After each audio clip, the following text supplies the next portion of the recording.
Well, good day there, boys and girls. It's a beautiful day today up at the Offgrid homestead, and today we're doing a product review. Now, this is a product review I've always wanted to do, and I'm really doing it for me and bringing the camera along to see if anyone else can benefit from this review. So trail cams are a crucial tool for me here. I use them a lot to monitor big game and such, as well as they're really my eyes in the field. Any place I want to monitor, like around camp here, they let me know when there's a bear 10 feet from the door there in the fire pit or whatever. And yeah, they're just crucial. I have probably about 30 trail cams. And I've went through a hell of a lot over the years. It's a really tough environment for trail cams with the cold weather as well as the bears. The bears are the worst on trail cameras. They can hear the clicking noise and they see the infrared light, and they're so curious, and they come up, they bite the trail camera, they ruin the trail camera. So I've went through a hell of a lot of trail cameras. Now I've had about every single kind of trail camera there is. I've had stealth cam, Wildgame, Bushnell, Browning, Spy Point, every single, like all of them, right? And I've had the expensive cameras. I've had some like $200 cameras, even more, and I've had a lot of the cheap ones.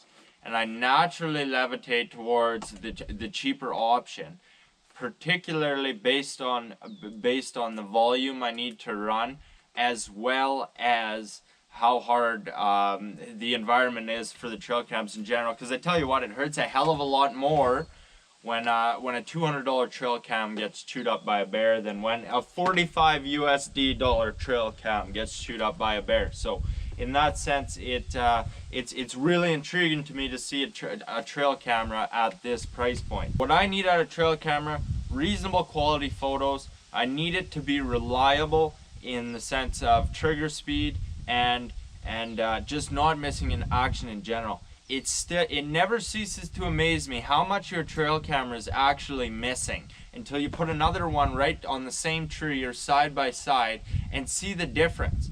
There has been, I've had as many as three trail cameras on high production baits that I'm monitoring closely, likely because there's a real top quality deer there, because they'll run by there and you might miss them entirely with 1-2 trail cameras. It's unbelievable to see how much your trail cameras are actually missing.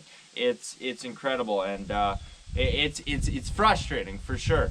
But so we're gonna test the trigger speed, quality of the photos, everything, and we'll try and do an in-depth analysis. Because for me, if there's value here at a $45 USD trail camera, something that's along the lines similar to the higher range items, this is invaluable to me in the amount of savings, and it's just awesome. So let's get right at her here. Let's open her up and off the open, hey?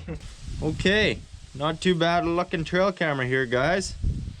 Nothing too wrong to say about that. Let's open her right up here. Okay, let's go over the specs here. 12 megapixel doesn't mean a damn thing. 60-foot illumination range. That's always exaggerated, always. 1 second trigger speed, I doubt it. It's a Wildgame. 21 infrared LEDs, count them if you please. 720p videos, don't recommend. I very rarely use videos, but it's interesting to do at times. But eats up battery and memory for sure. 1 year battery life, absolute horseshit. Resolution, yeah. Oh, we already read all this, hey? JPEG format, up to 32 gigabyte SD card. So a little inconvenient there if you got the bigger SD, but you can hold a hell of a lot of pictures on a 32 gigabyte card, like thousands. 8 AA batteries, standard, and here's some reference of some farm fed deer to get you amped up. Let's get her going here, boys. I'm excited about this one. Like, this is a lot of fun. Okay. So this, oh, they sent us a bungee strap. Been a while since I've seen someone send a bungee strap. Here is our paperwork, standard, and they sent us bungee straps. Actually, little bungee straps. I don't think I've ever even used them on a trail cam, but you know, you usually got those great long straps, and then you put them around a an 8-inch tree and you have to wrap it around and round and round, get rid of it, but this might work good. We'll see how she goes. Not a bad little camera, guys. Not a bad little camera at all. So, how does she open up here? Okay. Power, batteries, and okay, here's her battery slot. There she be. SD card, power, etc., etc. Ooh, boys, I'm excited about this one. So here are bungee straps. So we're gonna go like this. I like this so much, friends, because the size of the tree, like I'm going around a lot of small trees, I don't know. But you can always tie a string on there or something if the tree is too small for these bungee straps. But it's a pretty good idea. I would have made them a little smaller, but it's the way she goes. Of course, batteries not included. They never are. We use 8 just alkaline batteries. Don't piss around with lithium until it's winter. That's when they're highly beneficial. Your trail cameras, they're gonna freeze up at -15. It's pretty standard. It depends on humidity levels as well. And that varies as well. But as soon as -15 comes, they stop working properly. You can use lithium batteries and extend that to a slightly colder range, but it's not great.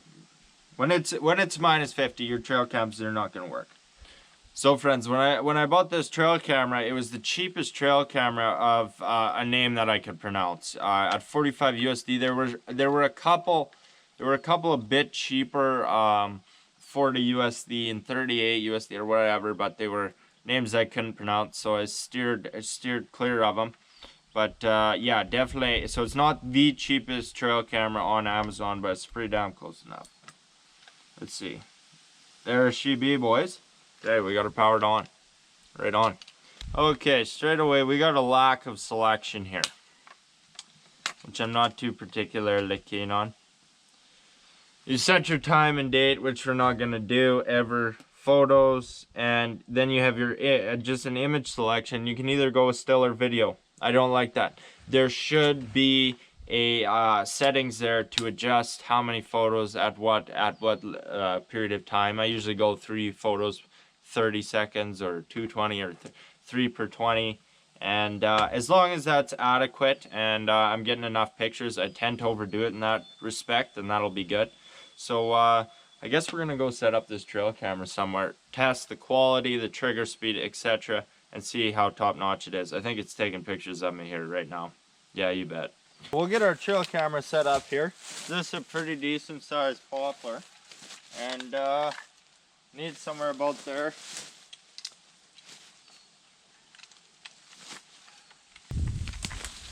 See, that's sitting nice on this tree. It's pretty snug. So this is taking pictures of us as we speak.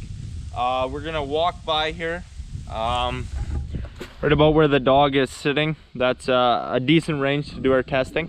We'll walk across there, see how fast it's picking us up. We'll move a little quicker, and it'll be right on. So I've done some decent little walk-bys there. Should give us some good photos, and we'll be able to test the trigger speed and such. But here's the real test we're gonna do with this camera.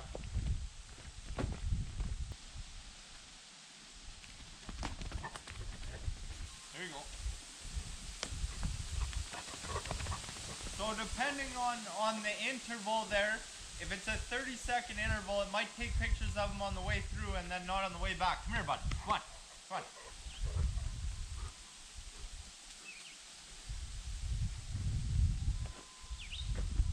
So if it catches them downhill, I'm impressed with the trigger speed. Oh fuck. Smoke the cabin, boys. So hopefully this thing's been on while we're doing this, because you know how that feels. Now we'll turn it on here, and we're gonna move her over to video and do some testing there. So hopefully that works pretty good. And again, no video settings, which sucks. But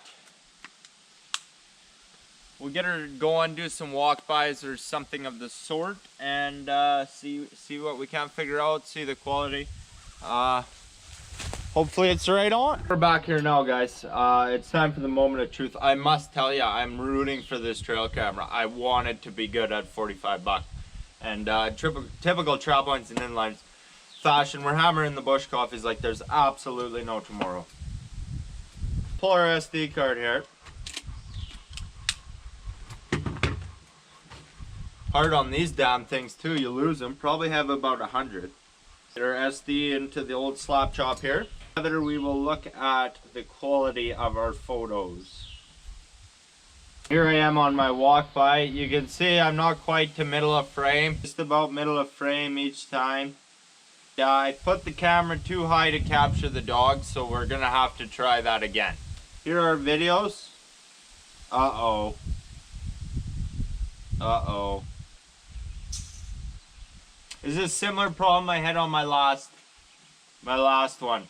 Like, if you remember, like, I have all kinds of Wildgame cameras, and I had the same problem with my videos on that camera down there with the wolves coming by. They were terribly slow on the wake up speed on the videos, and this is bad. Oh, here's me being a silly prick. Video otherwise looks not too pretty bad. Here's me being a silly prick, not a clue what I was doing. But videos look fine, but that wake up speed is terrible. It's terrible. Because, you know, most times you have your trail camera, it's trail camera, you have it set on a trail. If you have something walking by, well, you've missed them. Shit, I really wanted that to be good. Honestly, if we're looking at picture quality here, it's not great. For me, it's acceptable. For some people, it's not going to be. It's wild game quality. It's about consistent with my wild game cameras that I've had about 6-7 years. You know, not much has changed with trail cameras in a long time. It's acceptable. I'm relatively happy with the trigger speed. It looks good. Like, I'm not quite at half speed, you know, I'm just walking along, or I'm not quite at middle of frame here. I'm just walking along. It's respectable. It's not great. By the time it started the video, it's already too late. There's definitely an extra delay there when you're starting a video to get the video going. Otherwise, it's pretty good. And this is, the importance of this is going to vary significantly. Like, if you have a deer bait and the deer is sitting there and eating for, like, you know, 10 minutes and he's lifting his head up and down, that doesn't matter one bit. But if you have it more focused on a trail camera, you might miss some, or like on a trail, you might miss something. It's entirely possible. The video here is a fail in how long it's taking for the wake up speed to get the video going. That's unacceptable. We're just walking along their normal speed. But we are going to now try again with the dog running past mock chicken. I'm going to set the camera up lower, and we're really going to look at how that turned out. Okay guys, so I lowered the camera there and played fetch with the dog, and he's pretty quick, this guy. So very, very rarely are you going to have something moving across much faster. The first picture is like, oh yeah, pretty well right in the middle of the screen. He's going full tilt. This is right on.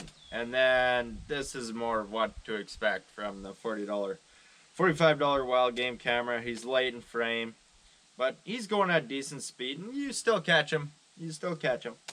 But little late in frame, and this is to be expected nearly. Based on previous Wildgame trail cameras and just the price point. So yeah, it's not too bad. I'm reasonably happy with that, but you know, if you got something coming across there full tilt, there's a chance you're gonna miss them for sure. Okay, so now for the conclusion on our little Wildgame camera here. We haven't looked at the infrared pictures because I don't much care for pissing around in the dark here with all the bears around and such, but all my previous Wildgames have had relatively respectable infrared pictures. So if it does turn out to be abysmal, I'll let you know in the comments. But look at the little camera. The photo quality is not great, but it's about all I would ever need from a trail camera. Like I said, I'm not interested in super high quality photos or something from my trail camera. Trigger speed was okay on the pictures. It seemed to catch about everything there. So I was reasonably happy with that. You know, me walking by there got me good. Caught the dog on each pass, but a little late in frame. I would say would like it to be a little earlier, but it's not too bad. If you were to use this trail camera on a deer bait or something of the sort, it would work exceptionally good for that purpose. There's two problems I have with this trail camera. One is the video wake up speed is terrible. If you have this set on a trail with animals passing by, it's absolutely useless with that slow of a wake up speed. So that is a big hit. Second is I want settings. Like, I don't even know what my interval is on the pictures, which is I want some options there. I want to be able to change that and such. So that was let down for me as well. But in a practical sense, for what I'm going to use this camera for, putting it on a trail or having it monitoring camp or something of the sort, it's perfectly adequate for all that. It will capture about everything I need it to. Like I said, very rare occasion. Like, you're gonna catch 99% of things.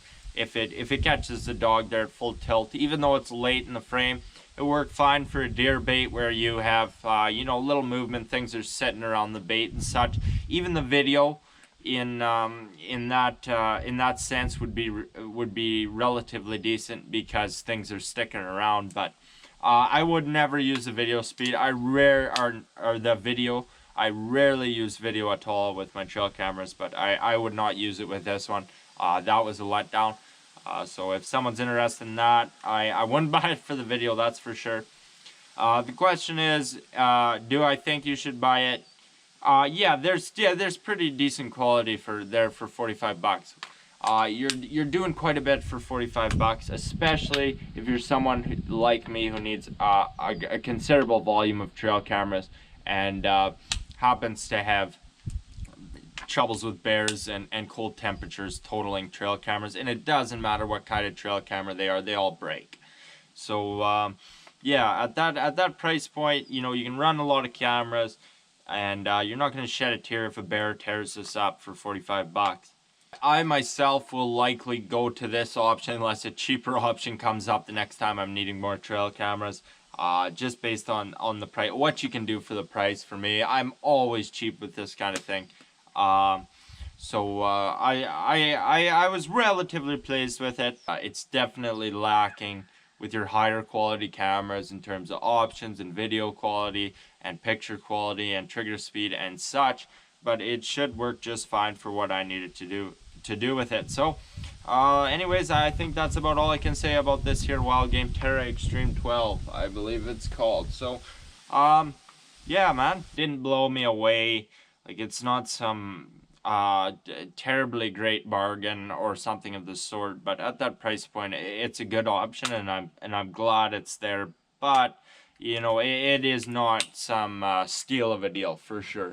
Anyway, guys, I hope everyone enjoyed this little review. It was a fun review to do. I was glad I did it to see if there was value at this price point, because I am very interested in low-price trail cameras for the reasons previously stated. So thank you for watching, everybody. Hope everyone is well. Thanks for watching.